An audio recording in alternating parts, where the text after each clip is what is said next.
I feel like like, I'm gonna be honest, okay? I think the real position Mearsheimer and possibly you has is that Ukraine is asking for it, and they kind of deserve what's happening to them. But that sounds horrible, so instead you're giving way too much agency to the West.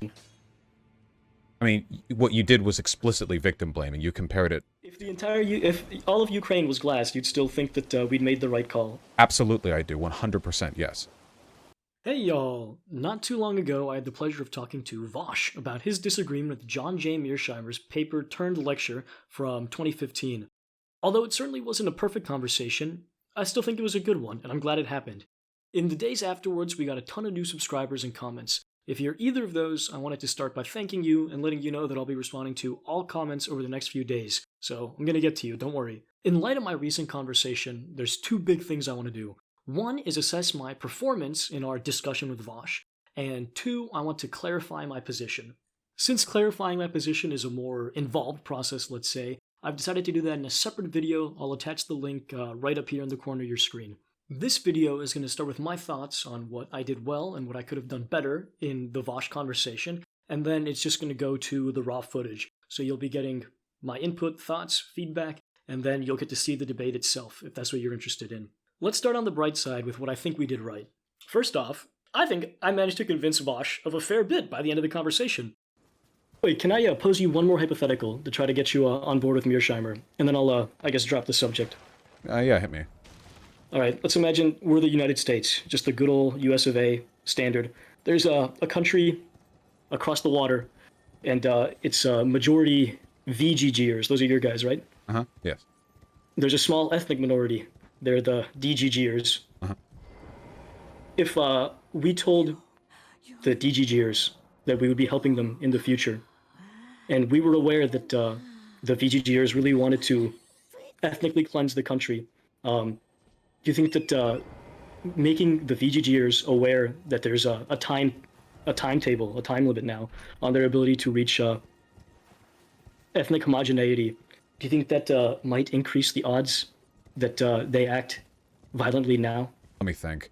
So if it was another smaller country and we said like, hey, sometime I'd like you to join, yeah, it could lead to an increased likelihood of violence in the near future, for sure. Yeah. Okay. With No, I do think it's possible that stuff like that can exacerbate violence. I just wanted the integrity of the logic. Right. Well, yeah, I think the logic is sound. I just don't think that it necessarily follows then that behavior is always good. It took a while, but by the end of the debate, I thought of a new analogy that Vaush seemed to find fairly convincing, so woohoo! Let's celebrate that. The second thing I felt I did well was have a strong overall game plan going into the conversation. If you've ever been in an argument that's run past a certain length, you'll know that there is a point in the conversation where even if it became clear to you guys that one of you was right, the other would be unwilling to concede because it would look goofy to, after having defended and disagreed for 30 plus minutes, all of a sudden be like, oh no wait, you're totally right, that's my bad. What I found is really useful when I feel like the conversation has reached that point is to switch away from the main topic for, a decent amount of time, do just friendly conversation, build rapport, and then come back to the topic at hand and try reframing it. Usually, after people have been given some time away from the disagreement part of a conversation, they'll be more willing to concede ground or even agree because it won't look like they're pulling a sudden 180. It's a way to give people an opportunity to save face. As you watch the footage of the conversation with Vaush, you'll notice that there's a 20-ish minute long segment where we talk about whether every country on Earth should be in NATO. If all countries are in NATO, no one will fight with anyone else anymore. A global world of democracies just ends conflict? Yes.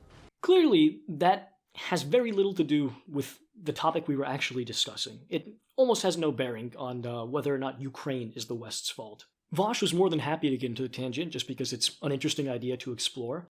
And had I wanted to stay on topic, I could have pulled us back to the meat of the discussion, but this seemed like a situation in which it would be useful to take a break from the main part. And trust me, I am very glad we went off on this nonsense tangent. I think had that long period of rest between parts of the conversation where we severely disagreed, had that break not happened, it would have been really hard for the analogy about the ethnic groups to have convinced Vaush. Taking a break from disagreement to talk about whether every country should be in NATO meant that when I brought the conversation back to the topic of whether or not Ukraine was the West's fault, and used the different ethnic groups example, it looked optically like Vaush and I were coming to an agreement. Had that break not happened, it would have looked like he was conceding. This is the part of the game plan going in that I'm most proud of, because Vaush is rather well known for being stubborn. I'm stubborn myself as well, which is why it was so useful to take that break from the meat of the conversation, so he could agree without looking like he'd conceded his previous position. Unfortunately, the second thing on the list of things we did well is also the first thing on the list of things I think could be improved. Coming across as agreeable and likable was something that I had planned and hoped to do in this conversation. And it worked out. I think I ended up making, despite what the chatters in the comments section were saying, a pretty good impression. I actually really enjoyed that convo. I know we had a lot of disagreements and stuff, but I did enjoy that convo. Okay, hold on. However, on rewatching the debate, I feel like I might have tried a bit too much to be agreeable. In hindsight, I think the agreeability looks almost meek, so to speak. I'm typically a rather hyper-aggressive person, so I feel like this might have been an overcorrection, which I will try to correct in future discussions. The last thing we could improve is the infamous mugging analogy. I'm in Chicago here. If I walk around the city of Chicago with what's expensive, like Canada Goose, AirPod Pros, and a Gucci wallet hanging out of my back pocket, I am eventually going to get mugged.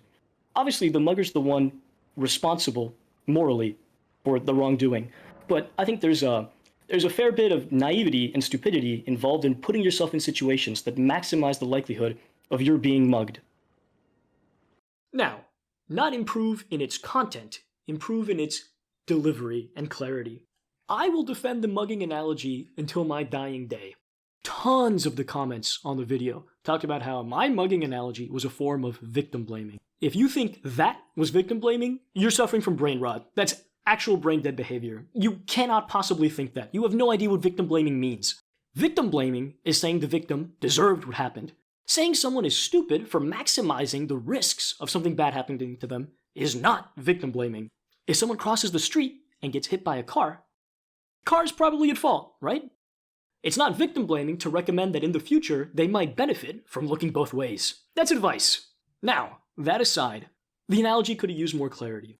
First off, it's important to understand that analogies don't have to represent everything or be perfectly analogous. My analogy illustrated one point and one point only. The point of the analogy was to indicate that there are things which are morally not our fault, which would still be stupid of us to do, like walking around a high-crime neighborhood with expensive goods on. Lots of people warped the meaning of the analogy by assuming that the mugger represented Russia and Ukraine was the North Face-wearing idiot. However, those characters weren't meant to represent anything. The analogy was meant to make exclusively one point. Now, I'll take some of the blame for the confusion. It could have been delivered more clearly. But I won't take all of it. Some of you Vaush fans in the comment sections actually brain dead. Now, with all that said, I love you guys, and here's all the debate footage. And pronouns. I'll go by Seabass. Just for the sake of not getting recognized at the moment, and call me he, him. All right. Well, thank you for hopping on, Seabass. What do you got in your mind today? So I emailed you a little while ago about your video reacting to Mearsheimer's Ukraine lecture from 2014. Yes. I think you were, at the very least, uncharitable and possibly wrong, if you can bear to hear such a thing. It's been known to happen. Not this time, though. But go ahead, try. I think your reaction to the video happened right after all your drama with the actual tankies that legitimately supported Russia. So I think your reaction seemed more harsh and less charitable than I typically see you do during a debate. So my hope here is that I can convince you that despite some of Mearsheimer's more concerning language, the argument he lays out is pretty unegregious and agreeable. Sure, hit me up. I do think the language that he used was pretty biased by its nature. The way that stuff was framed was pretty weird. I don't know why he insists on using the word coup. and used incorporation instead of annexation. That part's beyond me. I'm not going to try to defend that. You can win that one. I'll concede right here. Gotcha. But beyond that, what broader point do you think I failed to grasp? So John Mearsheimer makes the argument there's certain certain inevitabilities in international politics that the actions one country takes will result in other countries taking particular actions inevitably, regardless of whether those are good, or maybe not. If not inevitably, with a pretty high degree of certainty. And so during your video, you seem to take a lot of moral issue with Mearsheimer's argument. And it doesn't strike me that Mearsheimer's argument is a moral one. It's he's trying to figure out causation, and he blames Russia's incursion into Ukraine, invasion, on the West's handling of Ukraine's flirting with Western ship, if that makes sense. Uh-huh. So, oh, I don't want to go bit by bit. I took some notes on your video, but what's your position on Mearsheimer now? Just summed up very quickly. So, the issue that I have here is that in geopolitics and in sociology, there's a historical precedent for people who will enable really bad social policies by making, quote, non-moral arguments and instead deferring to some kind of historical inevitability that I disagree with. For example, this is the logic of a lot of ethnostaters. So when ethnostaters talk about the necessity for different races of people to have their own nations, they usually don't frame this in a moral sense. They frame this as an inevitable conclusion which must be derived from the fact that people of different racial groups, according to them, just don't get along that well, you know. They perceive it as an inevitability, just a fact of the human condition, and therefore their advocacy for ethnostates isn't them being racist, it's not them having a moral take, it's just them acknowledging reality as it stands. That's the vibe that I got from Mearsheimer's lecture. The idea that, like, geopolitical hegemons must be given the, like, leeway to invade, conquer, destroy, brutalize, rape, Can I cut you off pillage. before you...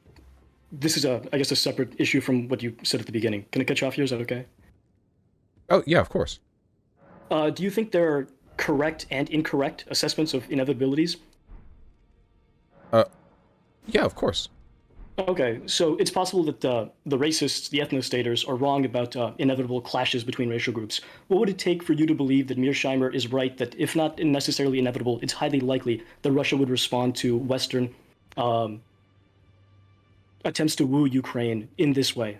Well, there are levels of charitability we have to afford here because we have to remember that depending on how we use our definitions, and they are highly variable, ethnostaters can make a compelling argument if you refer only to historical inevitability. It's not like there aren't plenty of examples of massive racial antagonism when different ethnic or racial groups exist in the same place. Of course, there are counter-arguments to this. You can look at that and go, okay, well, there are alleviated circumstances here, but it's still something that an argument can be made for, however incorrect I might find it. In the case of Mearsheimer and this geopolitical, the right to control these neighboring areas stuff, I just think it's dumb. Estonia, Latvia, and Lithuania have been freed from direct threats of Russian geopolitical control because of NATO. It seems like it's possible for us to circumvent this inevitability of hegemon by forming, political, military, and trade alliances that override that, like, it's not like America has free reign to brutalize Mexico and Canada because we're their neighbors, right? Canada is an ally of ours, but even if they weren't, like, there are broader consequences. Inevitabilities and moral statements. You said that we don't have free reign. I think you mean that morally because, in a purely physical sense, we kind of do. No, we don't. U.S. has the Monroe Doctrine. The world would not respond well to that behavior from us. But we have the capacity. And under we have the correct capacity to nuke the totally world would. if we want to. I took you for no matter. It's lay out your arms. I mean, right? Like, if we're talking That's capacity, a counterpoint.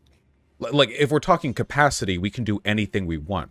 We have ICBMs that'll reach around the planet. Like, like in terms of what we can explicitly do, like ability-wise, we can do anything in the world, but we don't, right? Yes, that's correct. Yeah, so we don't, I think, because it's possible to build incentive structures that prevent us from engaging in those worst excesses. Okay, I think Mearsheimer correctly identifies the incentive structure when he's talking about how the Ukraine is the West's fault. So Okay, I'll make you a concession here. Mearsheimer thinks that Putin is purely rational. You make in your video the argument that dictators have been known to do irrational things from time to time, that it's not outside the realm of historical possibility. I'll grant that. So it seems like we have two different worlds, right? If you can imagine two. In one, Putin is Mearsheimer's very rational actor. In the second, he's your irrational actor. It seems like, given his language, history, invasion of Ukraine, this was something that in the irrational world, Putin always does. In the rational world, okay, if the West, in the rational world, Putin is disincentivized or has no incentive to attack Ukraine, apart from his own personal feelings. But there's no direct pressure coming from the possible threats that Ukraine poses to Russian geopolitical interests.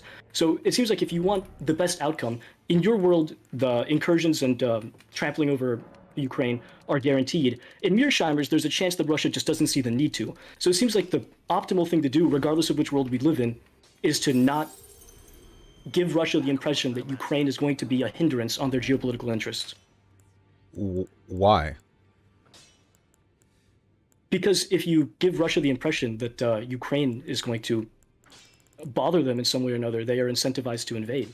No, that's the opposite. If you have them join NATO, for example, you do the opposite, don't you? You create a disincentive. Under your framework, my logic is correct. If we assume that Putin is rational, the best thing we could do is make Ukraine a bramble patch that they have no reason to invade, right? Okay, so joining NATO is a separate argument. The Ukraine isn't in NATO currently, and I don't think that Not being yet. in or not Inshallah. being in NATO is relevant to Mearsheimer's argument. Well, he says that the West caused this, right? Yes, that's correct. That the West's unwillingness to say that Ukraine will never be a part of NATO is a contributor to this problem. Mm-hmm. Right. So it seems like then we should just bite the bullet, have Ukraine join NATO. That way, if Russia invades, the world ends. It seems like a good way to disincentivize that behavior, no?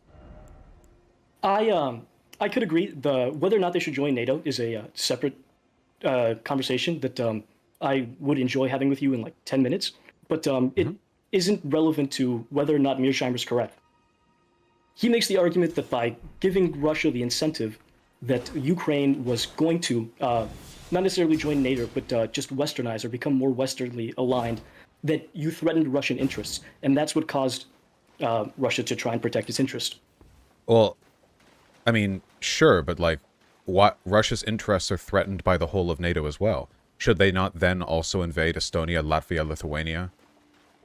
Go back to Poland? I mean, the limits of their interests surely are not contained merely to the country closest to them on the border. And they share a border with Estonia, Latvia, and Lithuania, so it seems Those like... are protected by their current NATO status. Sure, so we should have let Ukraine into NATO, I agree. But by this logic you're employing right here, we never should have let them into NATO either. You're playing the game of appeasement, where we can never even attempt to protect the countries closest to Russia, because if we fail to do so sufficiently, then we prompt Russia to engage in aggression. Even though I would 100% agree with that right there.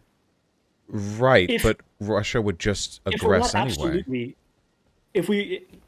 I think the odds of Ukraine joining NATO were dubious, and so that noted, the fact that we weren't sure that we were going to guarantee NATO membership to Ukraine means that it was dangerous to suggest that they would get it before we were ready to fully commit to that. Because then you put them in this awkward limbo stage where they're not yet protected, but they've just recently become a threat to Russia's geopolitical interests. So should we have just let Russia, like, control their government through that puppet they had in 2014? Like, should we just support, like, complete complacency? Because if Russia feels like they can't control all the countries around them, that worsens their behavior?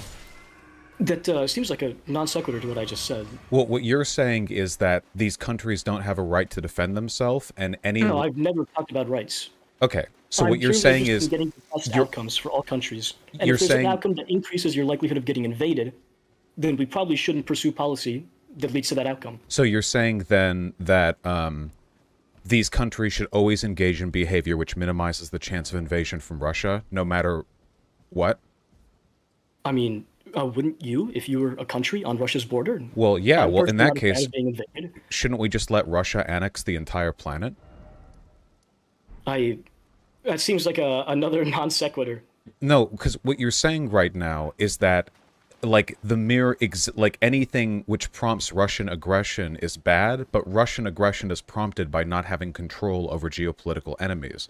So, as long as any country is a geopolitical enemy, or even just not an ally, there's a threat that they could oppose Russian geopolitical interests, which means that the logical thing for them to do under your framework would be to allow themselves to be conquered or annexed with no resistance whatsoever. The logic you're engaging in is fundamentally one of appeasement, one where Russia is... Now, you don't like the word entitled because it sounds like a moral claim, but you are making a moral claim because you're presupposing the moral value of doing anything possible to avoid future invasion, and that's something you can only justify morally. So you are presupposing then the moral wrongness of any country standing up to any bigger country. And I think that logic is really, really destructive. It validates colonialism. We never would have escaped the 18th century if it were for logic like this, where any aggression or defense or resistance posed by countries with less geopolitical power is a sort of implicit justification. What if Russia would have invaded anyway? It's not like they haven't. Should we never protest against unjust systems because there might be a crackdown? I just don't know where this logic leads. Well, again, I think you're extrapolating what I've said to. I think your extrapolations are outside of reason. My Do you think, argument like, is Poland that, should have just ceded to Nazi Germany? again, I'd like to talk about Russia. Well, wait, do you think Poland should have just ceded to Nazi Germany? No, I don't. Why not? I don't think that was in the best interests of Poland. Why not? They lost a lot of people trying to defend themselves, and it was pretty clear Germany considered Poland to be part of their legitimate territory. I am. Where is the parallel that you're drawing between this and Ukraine? I think the parallel is pretty clear, no? You're making the argument that a country I've never engaging... made any. Hmm? Oh, continue. Let me hear it first. A country engaging in behavior which larger, more powerful neighbors might interpret as a threat is Oh, bad. I've said nothing about what Ukraine ought to do. Like, try to join NATO? No. I'm defending Mearsheimer's argument here. Mearsheimer makes the argument that the West is at fault for letting NATO flirt with. For letting Ukraine flirt with NATO and EU membership, because doing that put them in Russia's line of sight in the target. But Ukraine also did that by ousting their 2014 leader and fighting against the Russian separatists in the Donbass region for like 8 years. Like, Ukraine also prompted Russian aggression pretty hard here, way more than the West did. Why not just encourage Ukraine to roll over, right? Like, give up. Like Poland should have.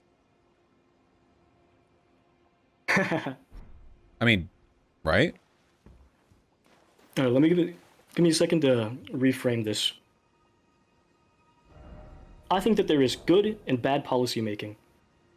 For a country that we seem, given current circumstances, unwilling to actually commit to defending, it seems like it was a naive idea to suggest, before we were ready to commit to protecting Ukraine, that they would soon be a member. Well, doesn't that mean it also would have been wrong of us to support their ousting of the 2014 leader back then? Because we're also, in that case, indicating that we're leaning towards them. Or what about them trading with the EU? The EU was willing to trade with them. Like, it seems like anything the West did to show any friendliness to Ukraine was a prompt here. But, I mean, at that point, like, why not just blame Russia? Isn't Russia at fault? Like, they're the one actually doing it. Yeah, Russia is at fault. Well, then, Mearsheimer said the West is at fault, No. though. So, I'm in Chicago here. If I walk around the city of Chicago with what's expensive, like Canada Goose, AirPod Pros, and a Gucci wallet hanging out of my back pocket, I am eventually going to get mugged. Obviously, the mugger's the one responsible morally for the wrongdoing, but I think there's a fair bit of naivety and stupidity involved in putting yourself in situations that maximize the likelihood of your being mugged. Okay, so, like, let's say we're making a statement then on who's at fault for such a situation. Do we say, like, Russia that number person one. is at fault? Because Mearsheimer said the West is at fault. Mearsheimer enjoys being inflammatory. Okay. So if we were to say It change depends. behavior in the future or affect policy to make, like, decisions down the line, would our decision, the policy we put forward, be like banning people with heavy wallets from walking in, like, downtown areas? Or would we If try I to got back, address... I would hope that my friends here would try to prevent me from walking around Southside Chicago in this fashion, because there is a behavior that I can personally modify, my own, and there is behavior that is outside the realms of my possibility to modify, the muggers. Uh-huh. I think you probably ought to maximize or to minimize the chances of your suffering catastrophic harm. So, but this kind of implies then that, you know, the issue with this is that in the scenario you're posing, we're presupposing no real benefit to the right to carry a heavy wallet around a bad area of town. Whereas the alternative here is allow Ukraine to submit to Russian hegemonic power anyway. Ukraine has a pretty strong incentive to engage in this riskier behavior anyway, because it seems like their submissive, their submission to Russia is inevitable either way. Like, Russia's been trying to control Ukraine for decades now. They've been fighting a proxy war for 8 years in the Donbass region, right? So it's not as though, like, Russia wasn't going to do this anyway. It seems like a lot of what's happening right now was inevitable, and I think you're kind of ceding to Russian propaganda to say that Russia's genuinely only doing this because, like, NATO won't refuse to keep their hands off. The only reason Russia doesn't want Ukraine to join NATO is because that would prevent Russia from conquering NATO. Or, sorry, from conquering Ukraine. There are, Vaush, you have to be able to think of other hindrances on Russian foreign policy that having a NATO member at your doorstep with control of your only warm water port would have. Like what? Imagine Russia gets in conflict with another country on one of its other borders. Now you have NATO members, and presumably, a country that's now part of the Western world, so to speak, that can attempt to limit the influx of goods to your country, shipping. So wouldn't they just try to conquer Ukraine anyway? Because what you're describing right now is an incentive to control Ukraine directly anyway.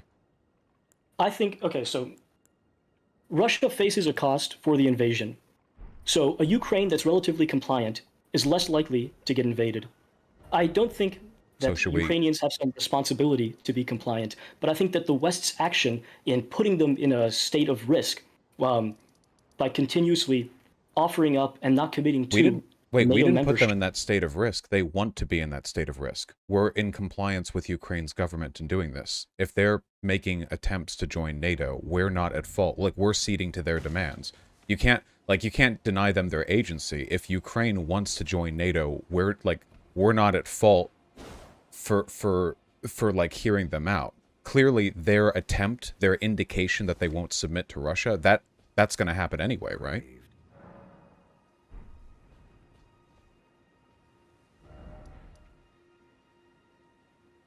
Did it cut? Briefly, I didn't hear you for a second. Oh, yeah, my audio cut too. What was the last thing you said there? I said it seems like Ukraine was making it pretty clear that they were defying Russian geopolitical interests anyway. Like, don't deny them their agency. Ukraine wants to be a part of NATO. Ukraine wants us to not deny them a future seat at the table with NATO. Like, I feel like this... I'm going to be honest, okay? I think the real position Mearsheimer and possibly you has is that Ukraine is asking for it and they kind of deserve what's happening to them. But that sounds horrible, so instead you're giving way too much agency to the West for very simply not allowing Russia to dictate whether or not other countries can join NATO, a precedent they would never let another country set in a million years because that would be psychotic. In what world do you let a country outside of a treaty determine which other countries get to sign? Like, that would never happen. So by weirdly invoking the agency of the West as the predominant force here, you essentially get to blame Ukraine for everything Ukraine has done and wants to do, but like in less psychotic language. Does that make any sense? Like, it seems really weird. I don't know. I would agree that it seems really weird. I don't think that I've blamed Ukraine for anything. I agree that Russia is morally at fault.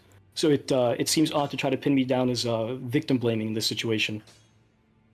I mean, what you did was explicitly victim blaming. You compared it to how you need to hold a person who's mugged responsible for being mugged.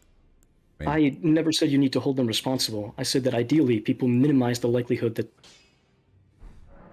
they suffer harm. Ideally, but in this case, we're not just talking about the right to walk with a fat wallet around downtown. This is something they need to do. This would be like blaming a refugee who has no house and carries everything they own on their back for getting mugged. Like, Ukraine has to do this. If we put it in terms of probability, do you think that might help? So let's say, there's a world in which the 2008 Bucharest conference never happens. There aren't these loud overtures of possible Ukrainian membership in NATO in the future. If in that world there were a 5% lower chance that Russia invades, do you think that would have been the West's better call, is to not say anything? No. Why would the West ever allow Russia, which is the only reason NATO exists, to decide for another country whether that country gets to be a part of the defensive pact, which exists because people don't want to be invaded by Russia? Like, you realize how crazy that is, right? Like, if you want to talk about the rights of geopolitical hegemons to enact their authority and force in areas they control, why the fuck would NATO ever allow that to happen? So you would live in the world where Ukraine is more likely to get invaded? You're presupposing that. Russia was already trying to control Ukraine. This invasion is only the most overt form of the many attempts they've made in the past to try to subvert Ukraine to their will. This is the most direct thing. That's the point of a hypothetical. Sure. Well, I mean, in that case, I think the invasion would have happened either way. Like, maybe they shouldn't have ousted that leader in 2014 and just, like, let themselves be a Russian puppet by that logic, sure. Maybe the invasion is something necessary. America, the colonies, never would have fought against Britain if we hadn't wanted revolution. Poland, they could have just surrendered. Like, yeah, you can always surrender, but sometimes it's worth it to fight. Would life really be better for Ukraine? Not for this invasion, but rather under 100 years of despotism, of corruption, of economic deprivation, and of oppression from the Russian government?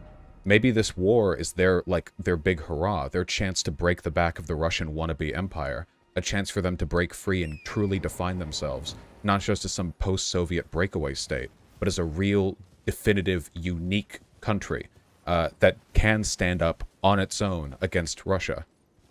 And I can agree to all of this and still believe in Mearsheimer's argument, right? And that the conflict that ends up in your world freeing the Ukrainian people, which is the ideal outcome, would in part have been in at least 5%, so to speak, incited by Western overtures towards Ukraine. I don't think your position, Mearsheimer's, are incompatible. Well, if that's the case, then the West being at fault for what's happening right now would be a good thing. Our support of Ukraine is directly what's led to this surge of national approval and revitalization. So if the West wants to take credit for the good, I mean... Maybe that was the issue from the beginning, was my framing of it. That seems to me like what Mearsheimer's argument is. Having spoken to him personally, his argument is that the conflict is a result, in part, not completely, of Western foreign policy. I think that's hard to contest. Oh, yeah, but is a result of and is the fault of are two different things. Everything that happens in the world... But they essentially mean the same thing. No, everything in the world is a result of... Everything in the world is the result of stuff the West does geopolitically. We're the strongest... And everything in the world is the fault of stuff the West does geopolitically, so to speak, right? Then you can say that about any... Well, then it's a meaningless statement. If you're going to reduce is the fault of to is caused by, and everything is caused by, to some extent or another, Western actions, then everything is the fault of the West, and all political nuance or ability to describe anything is dead. Like I don't get what the point of that is. Like, at that point, like, what are you even saying, right? Like, what's the objective of the statement? I'll defend the use of the word fault here because it seems like Mearsheimer and many agree that invasion is bad. If the war were going differently right now and Russia were just carpet bombing Ukraine, I'm sure you would be much more inclined to think that invasion is bad. It's probably a result of Ukraine's startling success that you're able to take this, maybe this is their freedom moment, their 13 colonies moment, which is why you dislike the use of the word fault, because this seems like a morally just action right now. Even if Ukraine was crushed into dust with no time or effort at all, I would still support everything that happened beforehand. I do not think it's acceptable for NATO to be bullied into denying other countries being threatened with invasion by Russia into not joining the anti-Russia defensive pact. That's insane. Bullying is doing a lot of the heavy lifting in that sentence. It seems like there's tactful decision making to be made. Russia is trying I to don't know. bully. Russia was bullying Ukraine into not joining it. That's not arguable. They were clearly doing so. That doesn't make it good policy to It makes it bad directly confront policy to the bully cede at to that that particular bullying. moment. It's appeasement. Don't cede to the bullying. I think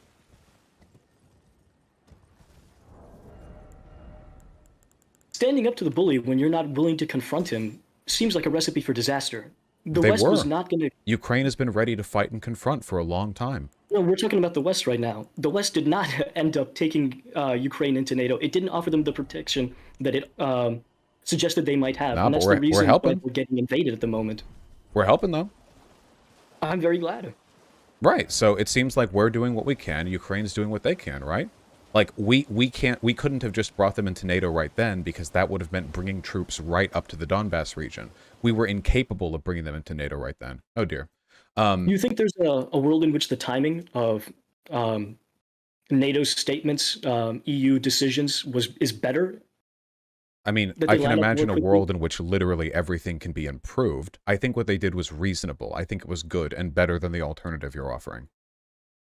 The alternative of waiting till you're actually able to commit to defending an ally? So what do you mean by that? At no point, there's no world in which NATO troops ever go to the Donbass region. That will never happen. I mean, not until the Russian separatists are out of there. The first big controversial mention of Ukraine joining NATO was in 2008, prior to the invasion of the Crimea. Yeah, and at the time, we weren't willing to I think commit. at the time, speaking might have been a little irresponsible.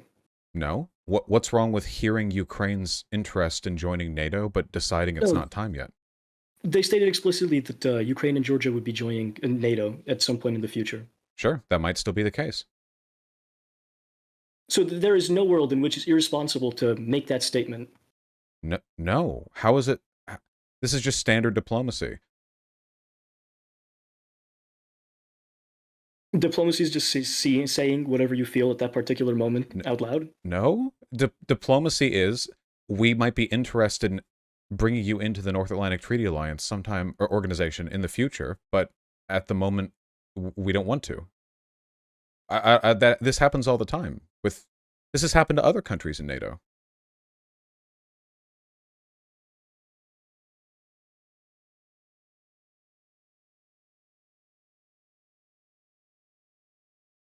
Hello?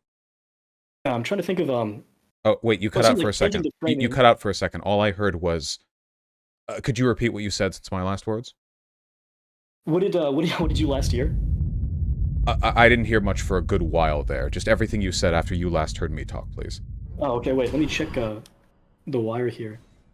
It's not disconnecting anymore, right? No, I think that might have been an internet hiccup. Oh, that's probable. It's a college Wi-Fi. So what were we talking? You were talking about Yeah, like, it's just diplomacy. Like, we don't want you to let you into NATO right now, but, like, maybe in the future. That stuff happens all the time. With other countries that are in NATO currently, and countries that join the EU and all that stuff. It's just standard stuff, It takes a lot of time to work out those deals. People want to see where the pieces fall. This is very standard stuff. Like, flat out denying, like, no, you will never be a part of NATO. Like, that would be very weird. That would be, like, the strange thing to do, would a non-answer maybe have been better? No, no, saying, yeah, we will have you in the future. That's fine. I don't have an issue with this. Even if it results in the world where the Ukraine's more likely to get invaded? Yeah, because the alternative is to wish-wash about who gets to join defensive treaties because we're so worried about Russia invading, which kind of defeats the point of a defensive treaty if we make our international relations decisions around who gets to join it based around who Russia's willing to bully at the time. If that was... It's not like Russia wanted Estonia, Latvia, and Lithuania to join either. Like, we can't do everything... like worrying if those lunatics are just going to press the red button over it, right? Like, we have to make these decisions. If you knew deterministically that NATO was not going to end up letting Ukraine join, and they made these overtures that increased their likelihood of coming into confrontation with Russia, would you still have supported the language? Yes. I do. So it's Under a no civil circumstances am I acceptable with Russia getting to dictate who will later join the defensive treaty, which is protecting countries from Russia. I think you seem really fixated on this dictate thing. You are It letting Russia dictate it. Yeah, like you're saying, like, because Russia is antagonistic and violent and threatening, and they're going to invade, which is psychotic, by the way. Like, invading neighboring countries because you're afraid their geopolitical interest might trend away from yours. Like, we're not exactly defending peachy, clean behavior here. Or sorry, not defending, rationalizing, and legitimizing through calling it inevitable. I like using moralistic language because I don't like pretending that all this shit is, like, inevitable. I'm okay morally denouncing this behavior. You said earlier in the stream that you thought Russia's invasion was inevitable. Treating it, hell-bent on yeah, invading. treating something as inevitable and therefore you have to roll over to it, though, is appeasement. Like, again, why shouldn't Poland have just rolled over, right? Or like all the other countries that fought against Nazi Germany. I think that would be the right of the countries to decide. Well, Ukraine decided not to, and Ukraine wants us to support them one day joining NATO, so... Ukraine wanted to join NATO. They didn't want us to make big overtures and not follow through. I assume they would have really enjoyed being in NATO, what, 4, 5, 6 years ago? I'm sure that if you ask the people of Ukraine and also their leadership, they would not say, yes, we sure do wish the West had flatly said, we will never join NATO. For Christ's sake, Zelensky is asking America to, like, give more support to the war effort right now. They're clearly not afraid of indicating they want the West to show as much support for Ukraine as possible. They've already been invaded. Yeah. It no longer increased the likelihood of being attacked. They were asking for support months before the invasion. Because they believed the invasion to be coming... intelligence such as the invasion... Wait, how long ago are you talking? What's your time frame in months? Years. Ukraine has been asking for assistance from the West for years. They've been invaded since 2014. This is just like the big follow-through. But they've been very consistent in demanding or requesting as much help as possible from Western governments. Since the invasion of Crimea? Yeah. Yeah, Mearsheimer's argument is it's pre-Crimea, or it's not. It relates to Crimea. He thinks that Russia's invasion of Crimea was a result of. Well, yeah, because you're buying into Russian propaganda. Russia just wants to invade neighboring countries. As long as those countries are not currently submitting fully to Russian will, Russia will invade them or do whatever they can to submit them to their power. We saw this in Hungary before. I'm inclined to agree with you on this, but it's impossible to know the thought processes, or is it impossible? What do you always say, to inductively reason the thoughts of a particular individual? Okay, so let's say we want to free Ukraine. How do we get what behavior should we engage in as the West if we want to free Ukraine? We couldn't have just had them join NATO after 2014 because it's the policy of NATO to not admit countries currently undergoing what's termed as a civil war. Especially since that quote-unquote civil war had Russian soldiers on one side of it. That would have been pretty bad for NATO. So, outside of just letting them into NATO against NATO's policies, what could we have possibly done there? I don't think we can debate this in a post-Crimea, since Mearsheimer was arguing that Russia's invasion of Crimea is a response to attempts to westernize Ukraine. It was a response to the ousting of their puppet. That's pretty Russia basically admitted that. Like, that's what it was a response to. And how is that the West's fault? I think it's very likely that you're correct in your assessment of Putin's motivations, but it's impossible to know them inductively, which is why I made the two worlds analogy earlier. With respect, like, there was a pro-Russian leader who had protests against him.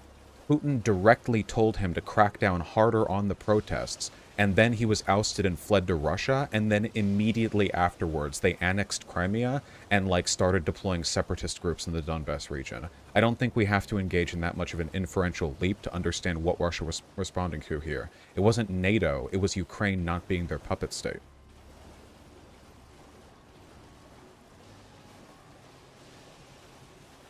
Again, I'll say that I agree with that assessment. I think it's the most likely. But there are possibilities that... Now, how did I frame it earlier? Oh, okay. So even if we concede that, I think it's... Okay. In your world, whatever the West does is irrelevant because Russia's going to invade Ukraine due to his puppet getting ousted. right? Yeah, well, Russia invasion only if other things don't work. Clearly, this was a last resort. But yeah, I think Russia was committed to any policy set which would allow them to bring Ukraine to heel, and that the invasion was just the last resort they arrived at because the other attempts have failed. Assassination attempts, trying to starve out the country, trying to bully them, threaten them, funding separatist groups, all that crap. Like that all failed. So now they're So it's relying the on fear of this. Ukraine trying to westernize that prompted the Russian invasion of Crimea, since they no longer had control of the government. Yeah. Well, they were So going to westernize anyway, right? The only countries that don't westernize, like certainly in Europe, are ones that don't have a choice to. We make a lot more money than Russia does. It's just a strong economic incentive. westernize in an economic sense, sure, but I think becoming Western aligned is different from westernizing, so to speak. Well, Ukraine was clearly going to do both. Ukraine fucking hates Russia. Like, Ukrainians despise Russia. They were subjected to, like, a century of tyranny, In a world where the West had rebuffed those efforts to become Western aligned, No, we if there didn't. were a slightly smaller likelihood of Russia taking Crimea or becoming involved since they felt more secure, would that be preferable? No. The state of affairs which brings about the best outcomes on average is ones in which countries with sovereignty defend themselves against attempts at invasion, and the world supports them in doing so.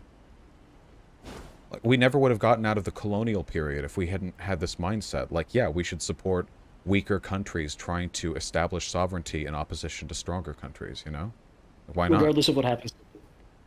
As a rule, we should support that. We can't see the future, but yeah, that we absolutely should, of course, because otherwise all we're gonna do every time is be head scratching over it. Like, okay, well, should Poland really, should we really declare war on Germany to defend Poland? Poland's much weaker, and Germany clearly wants Poland, and maybe after this third conquest they'll give up. Like, you could do that forever, but it's it's just a bad set of policies. It's apologism. It defers to the hegemon, the eternal right to do what they will, because criticizing them is framed as some kind of, utopian moral problem you have with the inevitable right of big countries to bully small countries. I just don't think that's true.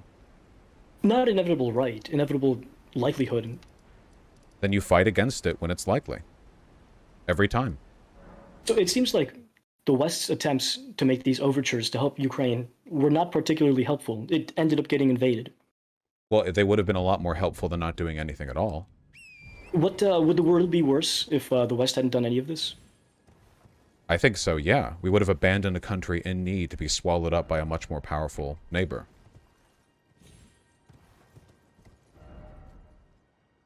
That's assuming that in this other world, Putin feels the need to invade.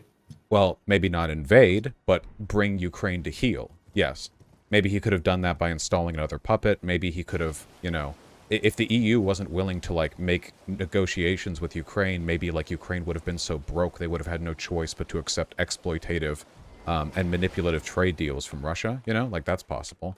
But I don't... So I think you agree with Mearsheimer here, then.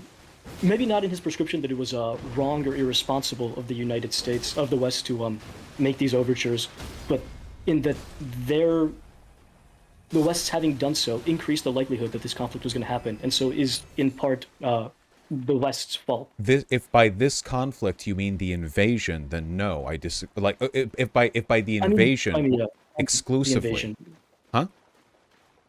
Does it make a difference if I mean Crimea or the invasion here? Well, if you want to maximize for behavior that prevents any kind of invasion, then Ukraine should just let themselves become like a vassal state. That would have negated the possibility of invasion because it would have been Russian land to be invaded, right? Like if we want to see, what you're ignoring all moral considerations except for the moral presupposition that it's good to avoid an invasion, which I disagree with. I think invasions, if they happen sometimes, can be a necessary and sometimes beneficial part of defending country sovereignty. I'd agree with that. Yeah, so in this case, with regards to Ukraine and whether or not Crimea would have happened, I mean, I guess they could have just languished under Russian hegemony with no autonomy, but I'm glad that they've stood up and fight. I think so. There's certainly no, I don't want to.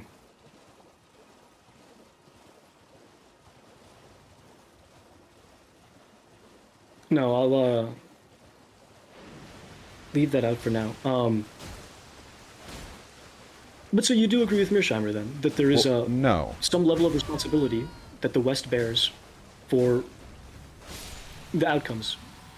No. Well, again, if we want to use the definition where the West is at fault means the West is responsible, and by responsible we mean the behavior of the West affected the outcome, then I agree with Mearsheimer in saying that everything that has ever happened since, like, the end of the Cold War is So you the don't West's agree with fault. him in his argument. You disagree with him on whether or not a Russian invasion is acceptable. Does he believe it's acceptable? No. Well, do I His goal believe is it to is? minimize the invasion, is to minimize the likelihood of conflict.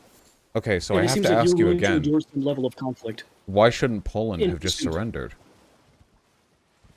Like, should the United Because States have Polish not people did provided... not want to. Okay. Was it wrong of the United States to provide arms, weapons, to the Allied powers before we got involved in the war directly? I wouldn't say so, no. Why not? If us Because giving them weaponry prolongs the war and delays them simply surrendering. If we want to minimize the amount of invasion taking place, we should want the war to be brought about to its end as quickly as possible, no? are you asking my opinion personally or to defend Mearsheimer's argument? I mean, I guess, but if you agree with Mearsheimer, those two things should be one and the same, no? Oh, I don't particularly agree with Mearsheimer. I'm not even a big realist. All right. So, I was just it wrong of some us to the give attacks arms? to give arms to the Allies? To the Allied powers, yeah. It I wasn't like it personally was would clear not. they were going to win. No, I think it was pretty morally justifiable. Aren't we just prolonging conflict in the region? By you're talking about Ukraine now? Well, no. In Europe during World War II.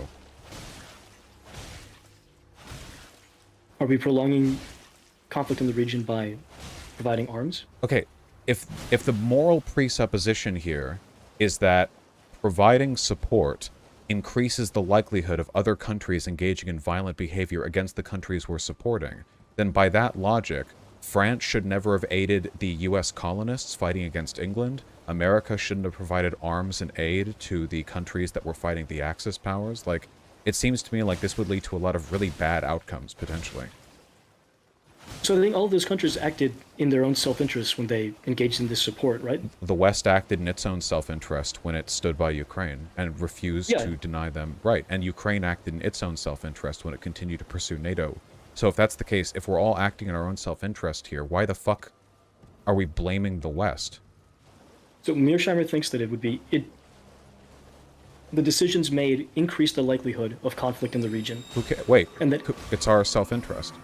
You can't like make moral claims after saying that you're doing a realist perspective on this, right? Like, if every group here is acting in their own like self-interest, then why are we deciding that the West is at fault?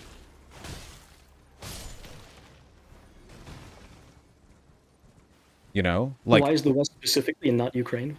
yeah, if all countries involved are acting in their own self-interest by your admission and by their engagement, why would you ever do a speech, like a lecture, on how the West is at fault? Like, doesn't that seem like some weird pro-Russian bias? Like, because he doesn't say that either. He doesn't say all countries involved are acting in their own self-interest. He says that Russia's self-interest owes them a natural hegemonic control over the region of Ukraine. So So, from Mearsheimer, to get this idea that he's pro-Russian out of your head, I've got from one of his interviews. oh, I don't care what he says about Russia. His framing about this posed Russian geopolitical interests as this inevitable, defensible thing the West has to back off of. But for some reason, our geopolitical interests aren't something they have to back off of, or Ukraine's for that matter. He is making a moral statement. He's just pretending that he's not, which really frustrates me about him and a lot of other people who do this. And what's the moral statement that he makes? The idea that we presupposing the value of Russia's geopolitical interests over the West's by saying that the West is at fault when all parties involved are acting in their geopolitical interest. The realist argument should be that you want to organize affairs in such a way that all geopolitical interests are accounted for to minimize conflict. But if that's the case, Russia should have kept their hands off. Ukraine, after 2014, was very clearly siding with the West, and has only done more so since then. Russia was the one that violated the Realist Pact, not the West, who was incentivized to engage in the support for Ukraine, and certainly not Ukraine, which is obviously incentivized to defend itself. Is realism necessary to your argument here? It's necessary to his argument. I'm not a realist. I make moral claims. So does he, but he pretends that he's not. So Mearsheimer would say that the United States has no interest in Ukraine. We clearly do. We're giving them tens of billions of dollars. Obviously, we clearly do. Political decisions are different. Countries don't... Okay. How best to frame this?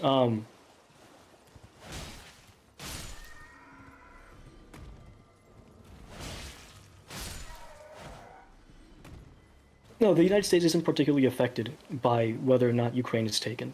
We clearly We can, are. as a political decision, give them arms, but from a purely realist perspective, our control, the integrity of our hegemony isn't affected by Russia's taking Ukraine. Well, first of all, hold on.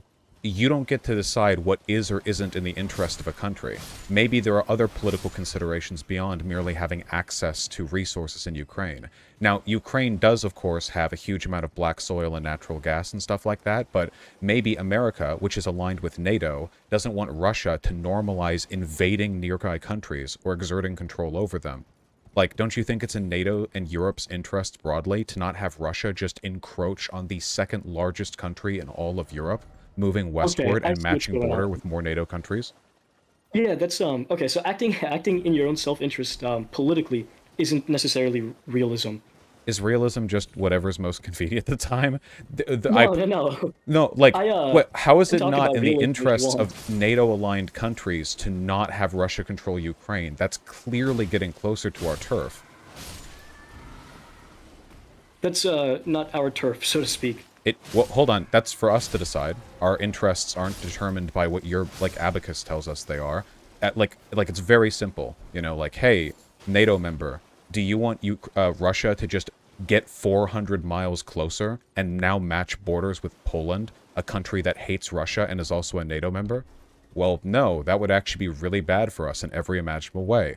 Do we want to cut off trade relationships with Ukraine, which has a massive number of, like, natural resources and a quickly industrializing post-Soviet economy? Well, no. So yeah, it is in our geopolitical interest to make sure that Ukraine doesn't fall to Russia. The world is our geopolitical interest. That's why I don't get this, like, territorial hegemony thing. There's no such thing as it anymore. So, acting in your own self-interest, what do you think realism is? At this point, I don't know. You're gonna have to help me with that one. I can give you Mearsheimer's description, which some other realists disagree with. There's a whole bunch of sub-varieties of realists, and they're not particularly fond of each other. Well, yeah, hit me up. Okay, so Mearsheimer is what's called an offensive realist. It's a type of structural realism that says that conflict between states outcomes are more or less predictable and inevitable results of the system of international affairs at the time. So it starts from something like five. Oh, actually, I've got it right here. It starts from five basic assumptions.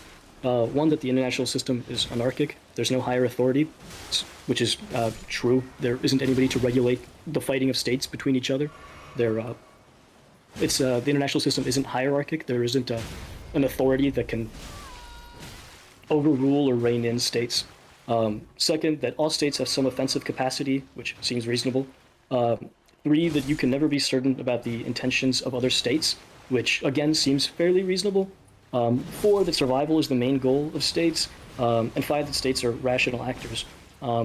Rationality is hotly debated, and a little outside what... None of that conflicts with my belief that Ukraine's independence from Russia is in the interest of NATO countries, like in their geopolitical interest. Yeah, you just asked me to explain what realism was. Yes, I'm just saying, if all involved have geopolitical interests to to Ukraine. And if our geopolitical interests are the more ethical ones because they involve the freedom of the Ukrainian people and Russia's doesn't, it seems to me like if everyone's interested in Ukraine and conflict over Ukraine is pretty much a guarantee, considering Russia's plans for Ukraine have been, well, long brewing to say the least, the best thing that we can do is decide which attitude causes the least harm, which geopolitical bloc will do the least harm to Ukraine. And since Russia is the one doing the invading, I think the argument that there has been settled for which power alignment is more harmful to the Ukrainian people. So we should, do everything we can to support the westernization of Ukraine, right? So the prediction made by Mearsheimer's branch of realism is that states constantly seek hegemony because that's the best way to guarantee your safety. So, the United States isn't threatened by anybody in the Western Hemisphere because we're the regional hegemon. So states will fight viciously to maintain their hegemony. And that's the framework under which he predicted Russian attempts to take Ukraine in response to the threatened sense of hegemony that they felt when Ukraine appeared like it would be joining NATO. When Ukraine exercised autonomy as a country by ousting the puppet authoritarian. Exactly. Right. So, yeah, okay. So this seems fairly straightforward. Dictators will invade when they can't control what they want to control. So how should Poland have not surrendered to Hitler? No, it's not a moral framework. It's just an analytical one. It all just moral. makes predictions. So, okay, so we're making predictions then. Well, I agree with the prediction that Russia was going to do everything that it could to take Ukraine. So Yes. with that presupposed, which seems to have been the case, clearly, like this invasion was a pretty bad idea and they went ahead with it anyway. Not that Russia was going to do everything it could to take Ukraine, that Russia is most incentivized to take Ukraine when it feels like Ukraine threatens its regional hegemony. Right, but they're a dictatorship, so Yeah. threatening their hegemony is just not agreeing with them. Exactly. Right, so, yeah. So Russia was going to do this. So there are different levels of threat that a country can pose, right? Ukraine joining NATO would pose as much of a threat as Ukraine joining the European Union, because the only meaningful thing being denied Russia there is land and economic access. NATO will never invade Russia, so Russia doesn't pose an actual military threat. NATO doesn't pose an actual military threat to Russia. It's just a misdirection. Okay, but in Mearsheimer's framework, states fight violently to maintain their hegemony. So having another NATO member on your border means that you are now not vulnerable to invasion, but your interests in other regions can more easily be stymied. Okay. Well, that's a good thing. Yeah, I would agree that it's a good thing that Russia's interests can't be acted on. I would like Ukraine to be in NATO. Yeah. We couldn't do that after Crimea, certainly. We don't normally rush countries into NATO access, certainly not when they're, like, on the border with Russia the way Ukraine is. That would have been a pretty big jump, a pretty big, addition to the NATO roster. So we took our time. The problem was that there were 6 years between when we first announced that Ukraine would be joining NATO and Crimea. It seems like we left them out Can I be in the danger forthcoming? zone for quite some time. Yeah, for sure. I'm 100% positive that if we had just let Ukraine into NATO way back then, and aggression had happened anyway with Russia funding the separatists, we would still have, like, nuclear brinksmanship from Russia, and Mearsheimer would still be saying that it's the West's fault. I really genuinely feel like this posturing that our mistake was... He doesn't think Ukraine should be in NATO. Right, wait, if he doesn't think Ukraine should be in NATO at all, then why are we talking about whether or not... Then why are we talking about whether or not, like, we fucked up by not letting them in? Like, because his argument was NATO should never have gone past its post-Cold War borders. Like, I don't know why we're doing this, like, if you're standing for his argument is not the West made a mistake by not letting Ukraine into NATO in 2008. That's definitely not something he believes. Why shouldn't NATO encompass the world? The argument is that the West made a mistake by teasing Ukraine with NATO, a country that it seemed that it was never going to adopt, nor was it willing to die defending. We're not teasing. We just said, like, we will in the future. That's not weird. It's pretty normal. And also, his argument was that NATO should accede to Russian demands and go all the way back to its 1991 borders. He's not just saying we shouldn't have, like, not... he's not just saying we shouldn't have, like, looked at Ukraine with NATO interest. He was saying that, like, flat out, like, NATO should not have moved past, like, Germany. Yeah, he doesn't think that those regions along the border of Russia are of vital strategic interest to the United States. Well, isn't that convenient to Russia, that his extremely not moral, arbitrary, realist designation of which countries and which hundreds of millions of people are or are not worth defending just so happens to benefit Russia's imperialist interests?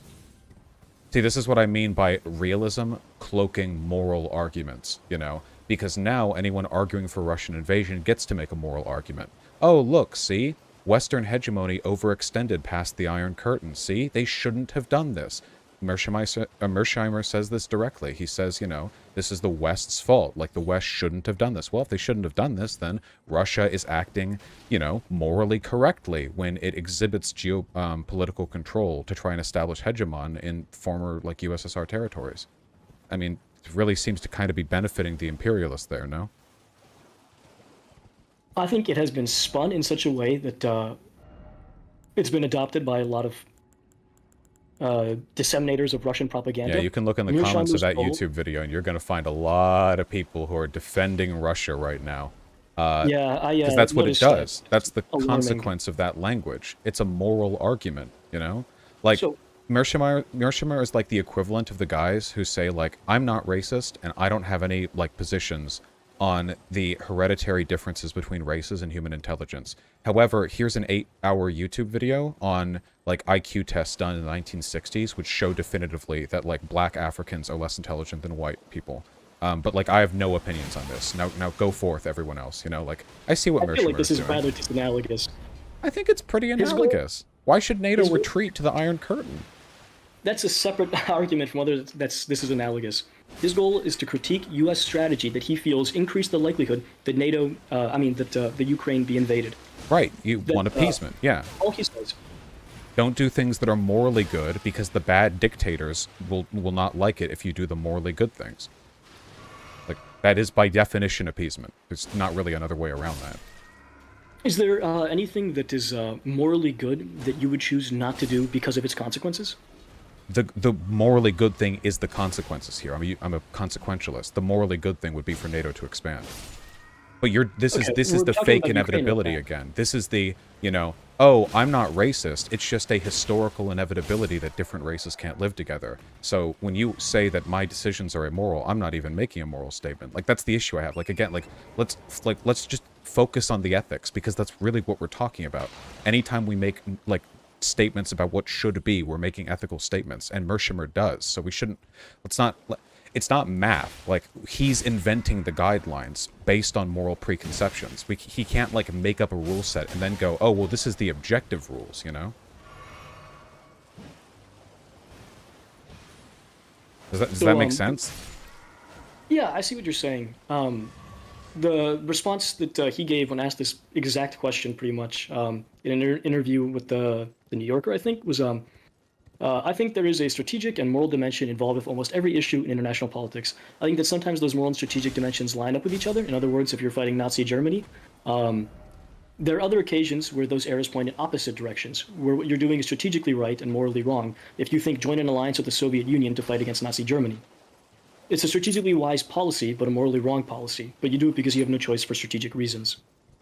Okay, so, do you think there's separation between strategic interests and moral interests? Well, I mean, everything is an ethical question. So, I mean, you could say, like, strategic interests would be a subset of moral arguments that you make. Or you say that, like, strategic arguments that you make have a moral component to them. But they're all there.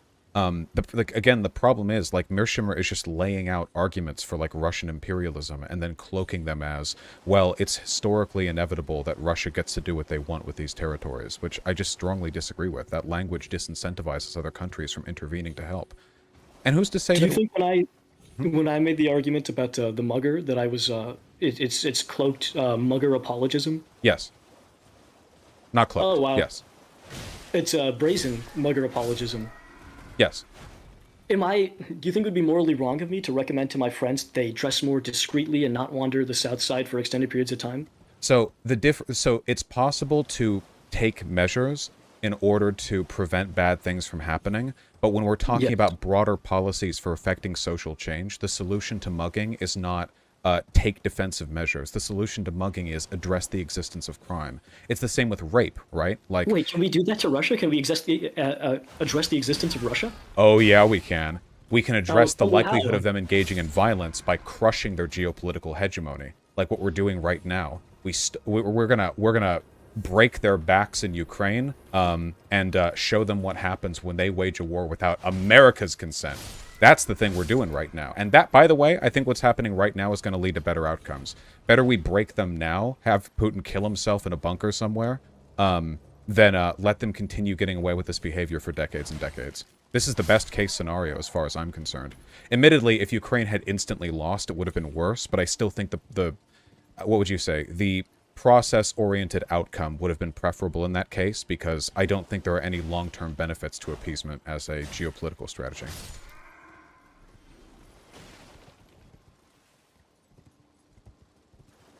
Okay, I can agree to that. Yeah, it's not. I'm not trying to accuse you of being like morally Well, I'll duplicitous give you here, that because I last part. genuinely don't What, think that you are. I just think it's like there are issues with framing these things as inevitable, because it kind of like cedes moral ground to people who might have been stopped otherwise, if that makes any wait, sense. but Vosh, you agreed that you thought it was inevitable. That Russia would attempt to control Ukraine. Sure. Yes. Yeah. Mearsheimer thinks it's inevitable if you do a particular thing. Well, right. So what Mersheimer is saying there is, yeah, appeasement. In both cases, like, I think that Russian... Well, hold on. If we're talking about invasion, I don't think that was inevitable. If we're talking about Russia trying to control Ukraine, that was inevitable. That's going to happen no matter what, and if Mersheimer believes that the U.S., like, promising not to let them into NATO would have prevented that, he's wrong. And I would tell No, it no, to no. his face, and then I would punch him. He Russia will was happily always going to admit do that. Ukraine would have been a more or less puppet state. Like, Right. Fuck that. yeah. Yeah.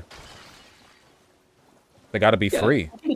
I feel like it's so easy to say fuck that, given that we're seeing the Ukraine really not thrive, but hold up really well in response to If they had been to Russian crippled aggression. instantly, if they get nuked, I will stand by this position. I don't think appeasement to Putin is a good strategy moving forward. I think it's very destructive. If all of Ukraine was glass, you'd still think that we'd made the right call. Absolutely, I do. 100% yes. Because the sanctions that would follow that would bleed Russia out harder than what's happening right now. Russia would cease to exist as a country after that. Not even So their you allies would be able to support them. You sacrificed Ukraine to take out Russia. Well, because in No moral that judgment on that. scenario, what I'm describing would have happened anyway. If they were willing to employ that level of aggression against Ukraine, you think they wouldn't against another neighboring country? Like, the problem is, the issue here is Russia, yeah, not Ukraine's proximity to Russia, because you know what happens if Russia takes Ukraine? Now they're next to Poland. The problem here is Russia, or more accurately, Putin, I should say, Putin's government. But like that behavior, I think, is inevitable. It's one of the reasons why I think it's dumb to say we should retreat NATO back to the Iron Curtain, because like what happens then? Russia takes all those countries up till the Iron Curtain, and then we have like the NATO bordering Russia thing again. The problem with Russia has always been Russia. Not that we're not leaving them enough room. They should be given no room, because as long as Russia exists like this, any appeasement is just an invitation to do more behavior like that in the future. Against, or Mearsheimer's argument against expanding NATO is that he's not convinced that the West is willing to commit or to follow through on its NATO commitments in the Balkans specifically. I think we'd end the world over it. You think? Sure. In principle, We're not the only country with nukes, after all. After all, you know, Poland probably wouldn't take particularly well to that. I think there would be enough of an outcry, you know, and then armed forces get involved. Yeah, yeah, I think we'd be willing to end the world. The question is Russia willing to test us on that? We generally hold to our military treaties, I think. We're pretty aggro about that, so, you know. given that problem is NATO Russia. We members got to get rid are of Russia. overwhelmingly democracies, the fear is that the people just won't. They'll struggle to see why they should fight and die for some small Balkan country in a way that they're not. We don't have a That they're not as draft. close as they are. We send soldiers France. abroad. We have soldiers abroad in like 60 countries right now. We sent them to Iraq and Afghanistan with a 90% approval rating for George Bush. Okay, wait, can I ask you another question? And we hate Russia too. Like I think we'd be kicking for it. It's like, yeah, like half of America wants a no-fly zone over Ukraine right now, even though it would end the world. I think America would be begging for it. Yeah. Do you think every country should be a NATO member? Yeah, absolutely. Every country but Russia, Okay. and then Russia too. I think the issue with that is that the more countries are in NATO, the greater the likelihood that you won't be willing or interested in following through on your NATO commitments. And if you fail to follow through on a single NATO commitment, all of it, not just NATO, but all of your treaties, promises, your word means nothing. And that means that all the regional hegemons now have free reign. I think if NATO were, I mean, if Ukraine were in NATO and we hadn't come to their aid, that's it for Taiwan. That's it for all of Japan's islands. What other fun regional hegemons are there? But we will come to their There's aid. a risk. We will end the war over. We'll end the world over nothing. If all countries are in NATO, no one will fight with anyone else anymore. I don't think that's the case. I think that eventually you'll get one of those non-rational actors that that you pointed out from earlier, who's Let's willing make to them test the democracies. balance. I think democracies engage in imperialism as well. I don't think you'd disagree.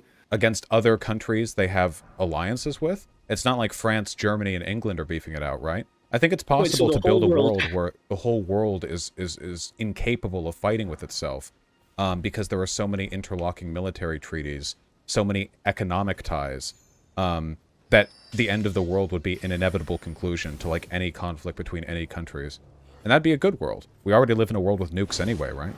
I mean, But I don't think that's the case. I think in a world where every country was in NATO, there would still be incentives for countries to fight.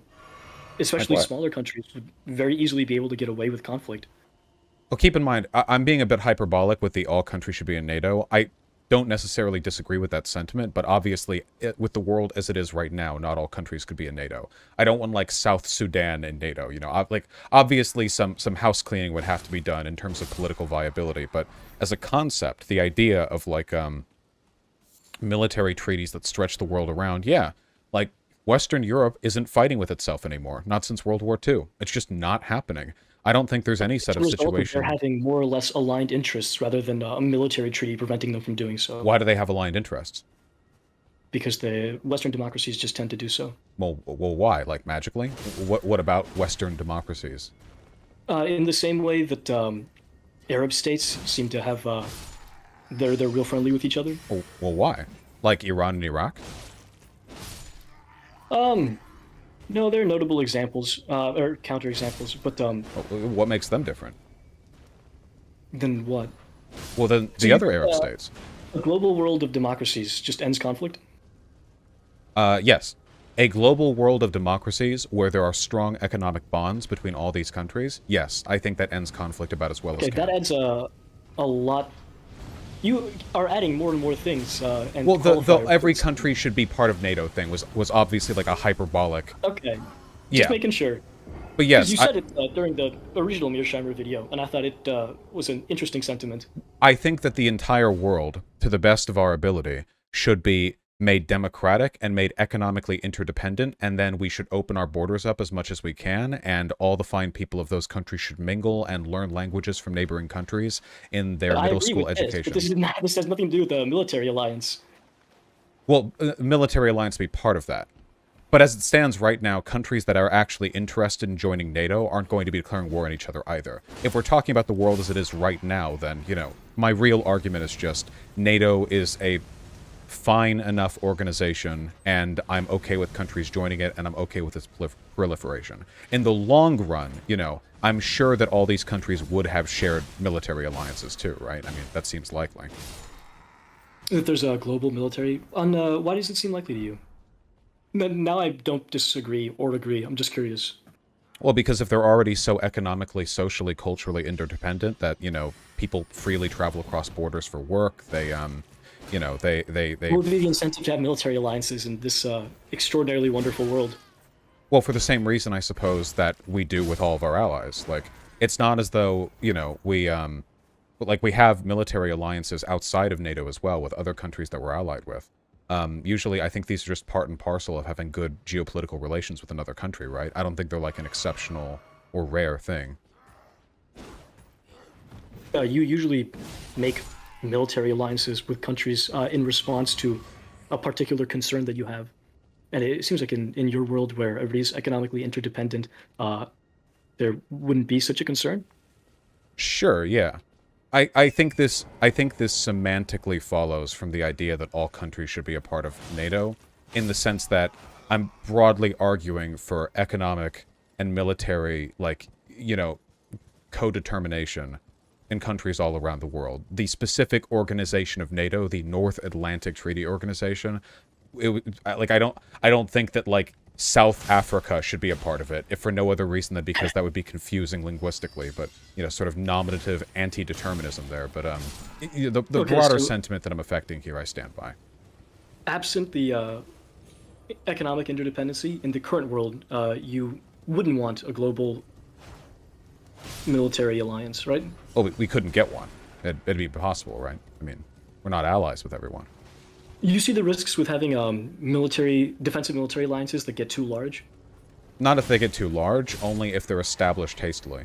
I think that it's possible to establish them in such a fashion that you aren't committing yourself to bad geopolitical disputes, there's a reason why what's happening in Ukraine right now is exceptional and is meaningfully different from what we did in Iraq and Afghanistan, right? It's the reason why I fear Russia so much, or at least I fear their potential to fuck the world up. When America wants to get its imperialist claws running about, what do? We invade, with respect to the fine people of Iraq and Afghanistan, underdeveloped, fucking war-ruined countries. Ukraine was not that. Ukraine was like a relatively developed, geopolitically proximate country, a country with a modern military force. At least after some time, their military force back in 2014 was not up to par. This behavior from Russia indicates a willingness to engage in imperialism broadly, as a rule, against countries they don't like. But America is not going to be invading any countries like Ukraine anytime soon. I'll eat my hat if this turns out to be the case, but I think for the most part, America does its imperialism through trade. Like, we're never going to look at a country with a level of development comparable to Ukraine and go like, yeah, we're going to invade and occupy them offensively. That would be... It's not impossible, it's just like why? We do all of our work right now through like trade, like neo-imperialism, I think the costs that the United States would incur, not just from the cost of the war, but the backlash from the international community, are sufficiently high that there is almost no chance that we outright invade and conquer a country in the way that Russia's trying to. Yeah, so I guess that would be the hope, right? Eventually, like, the world would be like that, I guess. Like, it's probably like a staging thing, you know what I mean? So, step one with imperialism is like what Russia's doing. Russia will literally just, like, invade and annex land. Like a psychopath, And then step two, I guess, is what America's doing, where we will absolutely invade countries, but it's like, oh, we're just rescuing them from Saddam Hussein, and, most of our imperialism is done through trade anyway. And then I think the third level, the one I'd like for us to be at, is where every country is at a level of mutual dependence and, economic development, that war is just always the stupidest way of solving a problem, That's the ideal, yeah. Yeah. And that only works if everyone involved is rational, but the more democratic a country is, and the more culturally intertwined neighboring countries are, the less likely a democracy is to just suddenly jump up the, like, invasion priority tree and fucking attack a neighboring country, that would be the hope. Yeah, but I guess, like, it could happen. Like, maybe one day Germany goes, fucking Fourth Reich and just invades France or something. And if that happens, maybe it will be the end of the world. But, I mean, all the pieces are in place for that to happen already, I guess, Wait, can I pose you one more hypothetical to try to get you on board with Mearsheimer? And then I'll, I guess, drop the subject. Yeah, hit me. All right, let's imagine we're the United States, just the good old US of A standard. There's a country across the water, and it's majority VGGers. Those are your guys, right? Uh-huh, yes. There's a small ethnic minority. They're the DGGers. Uh-huh. If we told the DGGers that we would be helping them in the future, and we were aware that the VGGers really wanted to ethnically cleanse the country, Do you think that making the VGGers aware that there's a timetable, a time limit now on their ability to reach ethnic homogeneity, do you think that might increase the odds that they act violently now? Are they within the same country, or are they like two separate countries? And we Is it pledged like aid to the smaller country of DGGers. I don't think it makes a particularly enormous difference. I think it does. There's a huge difference How's that? between saying we will militarily aid this ethnic minority in another sovereign country, and we will defend the sovereignty of an existing country that just happens to be like an ethnic minority in the region. I think there's a huge difference between those two, legally and like, I guess, I don't know, like optically, but like in a In terms of geopolitical the sense. outcome of events, In do you terms think of like how it would play out. putting your VGGers on alert that there's a time limit to when they want to their goals, that might incentivize them to act where they otherwise might have been complacent. Well, I guess I have to imagine these are separate countries because I don't really know Sure. if I know how it would play out if we're talking about an ethnic It's not like we ever like pledged to give military aid to like the Kurds or whatever. But let me think. So if it was another smaller country and we said like, hey, sometime down the line you join, yeah, it could lead to an increased likelihood of violence in the near future for sure. Yeah. Okay. With I'm content with that. I think I'll definitely join you in condemning and being confused by Mearsheimer's language. Um, I'm personally not a realist. I think some of the criticisms you made during your video were a little uncharitable. I'm glad we found at least this in the example of VGGers getting ethnically cleansed. I'm glad we found this common ground here. Oh wait, are the VGGers the ethnic minority or the DGGers the ethnic minority? No, you're the big guy, Vaush. Oh, okay, gotcha. The DGGers the ethnic minority. Well, leaving aside the moral righteousness of the ethnic cleansing of DGGers, yeah, no, I do think it's possible that stuff like that can exacerbate violence, but I also think it's possible that if the DGGers want the potential future military support, that it could be morally upstanding to provide that promise to them in the future for a number of reasons. There are a lot of considerations that go into stuff like this. It can get really complicated, difficult to make predictions, but one If of we the don't have things... historical facts, it's Huh? almost impossible. It's almost impossible to know what would or would not have happened. I I, will... I just want to the integrity of the logic of Right, well, Mearsheimer's yeah, I argument. think the logic is sound. I just don't think that it necessarily follows then that behavior is always good, because it is appeasement. What we are talking about is appeasement, but it's a matter of like relative degrees of engagement. Of course, America engages in appeasement constantly. We deal with countries that are really awful, and we don't directly criticize them for it because we don't want to deal with the consequences of their economic, like cutoffs. Saudi Arabia being a pretty clear example. Israel, though we support Israel for many, many, many reasons. But with all that in line, I guess. Yeah, I just think. I worry that the normalization of that logic and its application ubiquitously would mean an effective mantle of silence on all struggling people around the world, because it will almost always be sort of exacerbatory for a country like America to express sympathy with or support for another group. It's also possible the opposite effect can happen. Like, for example, how do we know the reason Israel hasn't just legit genocided the Palestinians full-throated yet isn't because Americans are not, like, fully settled on whether or not it should be okay for Israel to do that? Like, maybe public support from abroad can threaten countries like Israel with potential economic or optical harm in the future that disincentivizes them from doing that. That's a goal with Ukraine, right? Like, one of the points of supporting Ukraine in any respect is like, hey, Russia, like, you will hurt yourself doing this. And they are, maybe they didn't heed the warning, but they are. And I think that's good, at least. Wait, you cut for me for a second. They are what? They are suffering severe consequences for what they're doing in Ukraine. The world supports Ukraine. And I think that's a good thing. I'm glad that's the direction this has taken, at least. I would agree with that. I do think Russia's at fault, despite my being a victim blamer. Apparently. It's all right. I'm not. I Well, I take appreciate you coming criticism. on. I do. Yeah, is that the end, or can I? I'm trying to procrastinate. Can I keep shooting the shit with you?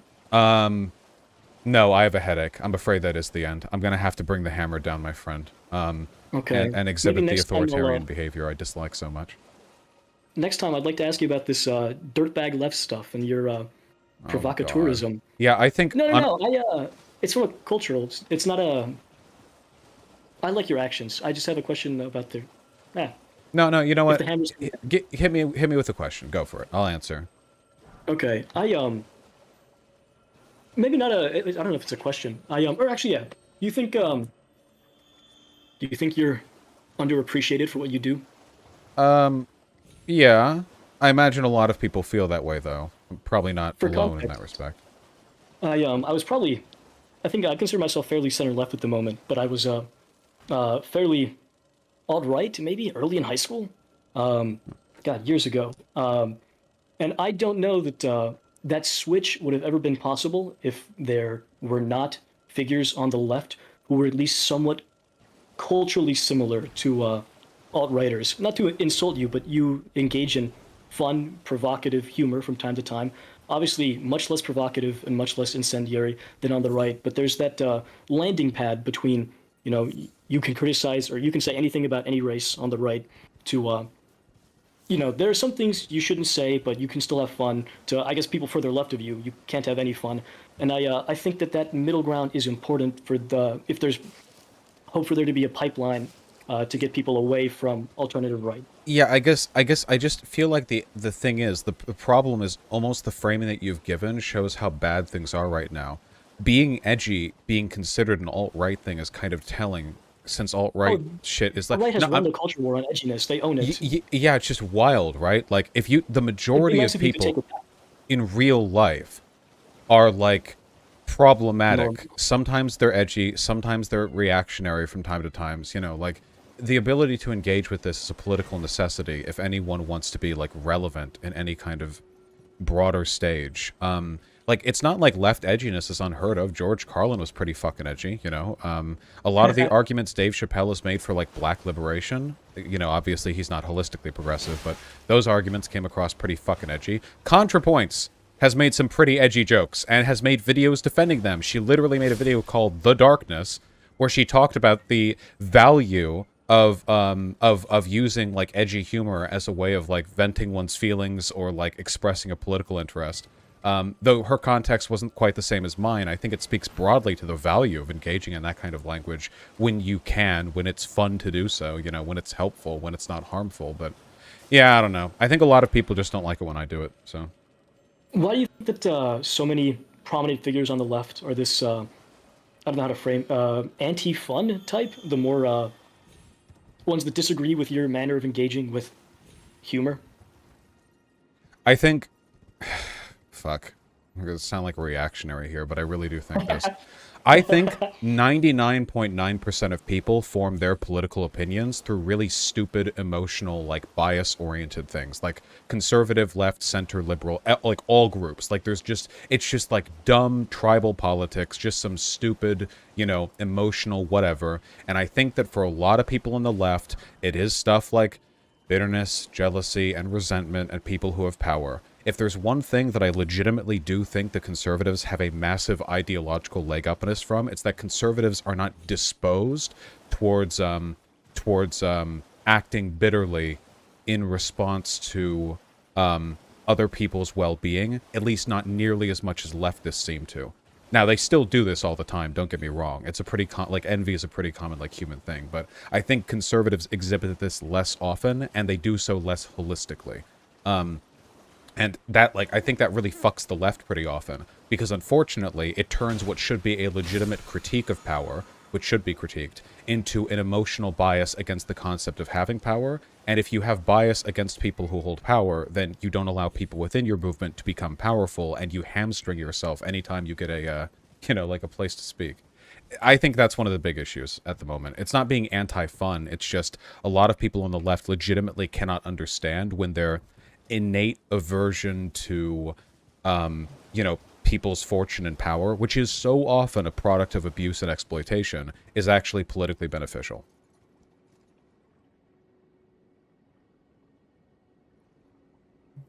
Uh-oh. Sure. Oh, there you are. Hello?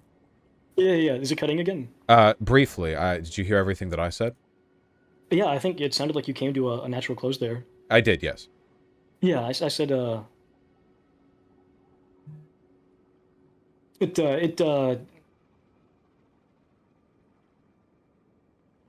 hmm. I don't know if I'd have to think about it. I don't know that I want to, on video, say that I agree that, the left is disposed towards, these particular negative characteristics. But, Yeah. it seems reasonable, on paper. I just want to clarify that I don't think the left is uniquely bad in this. There are horrible cognitive biases and emotional, like, problems that go into how conservatives often form their political opinions. Like, disgust, for example, is the root of a ton of homophobia and transphobia and shit like that. Fear is the root of a lot of racism and xenophobia. I only say that the left is unique in that some of the emotional precursors that go into their arguments are uniquely bad when it comes to coalition building and power building. Fear and resentment and disgust, fear and disgust aren't as bad at preventing people from achieving power as things like resentment to the people who are more successful than you. That is way more politically harmful. Yeah, anyway, my head hurts. I have to run and take a second to chill. I do appreciate you coming on. Of course. Can I plug myself before I go? Please, yeah, go for it. Yeah, I have a tiny. I actually have to put all the videos back up. I had to take them down working with the campaign. But I have a tiny YouTube channel for now called Seabass Politics. If you want to check it out, check it out. And I hope I get the chance to disagree with you on something again, Vaush. But you tend to be pretty agreeable. I leapt on the chance to do this. Well, I was happy to see the email from you. Seabass is spelled the way Seabass is spelled, I assume. Yeah, like Gotcha. the fish. Thank you, and have a good night. All right. Well, you too.